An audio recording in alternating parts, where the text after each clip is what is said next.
Okay, well, last one, part 11, got kind of cut off on me because, well, my child just decided to kind of barge in. Hey, Dad, what are you doing? I'm like, yeah. So we're going to pick up part 12 now. Alright, I don't remember what I was exactly saying about this hand, but I think what I was saying is, now that we've got about 30 big blinds here, I could potentially start to open up my range a little bit and try to take advantage of the fact that people are getting tighter. Queen 10, probably not something I normally raise from right here, and in fact I don't know if I would be tempted to even raise it in the cutoff. I mean, suited I would. Maybe that's nitty, I don't know, but especially when there are times that I'll probably shove that. But you know, thinking about it, I tend to let it go when it's not suited. In this case, I think I went ahead and decided the same thing. Yep, I did, and well, would have worked. But anyway, let's see. I may have already covered that point, but we'll move on anyhow. Let's see. Did I get anything here? Oh, a walk. That's always nice. Ah, East Queen. Let's see. Anything happen here? Alright. Very strong hand blind on blind, of course. I just tend to make it 3x blind on blind. And doesn't matter apparently. And then suited, I think I might actually go ahead and raise here. I mean, he's short. Thing is, I probably have to I might have to end up calling. I don't know if I can let that go or not. I may, being that weak, but let it go. And here I probably raise. I get the chance. Yeah, I go here. Actually started to make it a little less than 2.5. And we take that down. I'm sure I don't do anything there. As you see, it's not a whole lot's happening now. A lot of things, a lot of people getting walked suddenly. Wondering if I could have been a little more aggressive.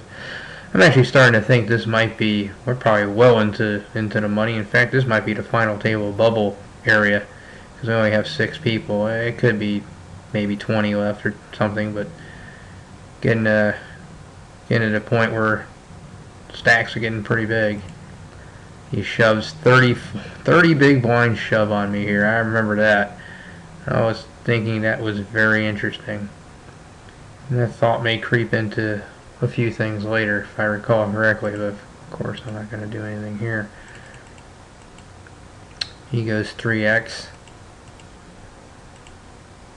Let's see, do I do anything here? No, I don't. I'm semi-surprised. I mean, I normally wouldn't raise that, and I think my thought at the time, and it probably is now, I'm looking at it, you know, paying attention to here, I didn't know if I really wanted to call a shove from this guy with Jack 7. It's not a hand I normally would raise anyway, so I probably decided to let it go. Funny thing is, if he is about the same stack size, I'd go ahead and shove. Because, you know, if this is a hand that I would shove, if I'm this short right here, I would shove that if I was this short here. So the opposite's going to be true. If I've got the chips and both these guys are short, I'll go ahead and do the same thing on them. But seeing as he has a pretty good stack, and like I said, I wouldn't be thrilled with Jack High if he happens to go over me. So let it go. Maybe it was a good thing I didn't raise. I don't know. King 8. No, I don't know why I didn't do that. I have the potential to at least go ahead and try that. That's not so bad against this guy. I don't know, maybe I just elected to play it safe because I normally would not raise that here. I mean, I would raise it on the button though, and I said I wanted to expand my range a little bit, so I wonder if I probably should have went ahead and been a little more aggressive and gone with that. But for whatever reason, I didn't. He makes a kind of a smallish raise also. 7-3, 7-5, King 2. Oh. Another smallish raise I'm not going to mess with. Just let that go. I mean, yeah, we're about even, and maybe I have a little bit of, you know, lever. Why mess with him? I've already had one confrontation. I mean, 7-4. I'm not gonna worry about it. All right, let's see what we got here. Yeah, we're gonna go ahead and raise, and naturally we'll call this guy. And he does go, getting 2-1 pretty much almost on the dot. So that's easy call. He shows up with good hand, king queen, and we managed to hold. Okay, that's helpful. Back above 30 big blinds again. Alright, what's going on? Come on, my friend. Move. Oh. Was that a dead hand? Is that what's going on here? I got another empty dead hand for whatever reason. Anyway, moving on. King 10. Yeah, I'll raise that here. Probably going to be forced to call him, though. I don't know. Let's see. I don't know how to worry about it. I'll let that go. Oh, he limped in here with some leverage. I don't know. I don't think I'm limping. I think I'm folding or raising. Let's see, they just end up checking down. No, he bets and calls. Okay. And then I guess he took a stab. Oh, he had the 10. Oh, he ended up with 2 pair. Not sure why he didn't go ahead and try to value bet again. I mean, the 4 is as blank as it gets. What's the guy? He was afraid the guy hit queen 10 or 7-10 or something. I don't know. I understand that, I guess, but I don't know. You would think, you know, he might have, again, like we see here, you most likely call with some kind of draw.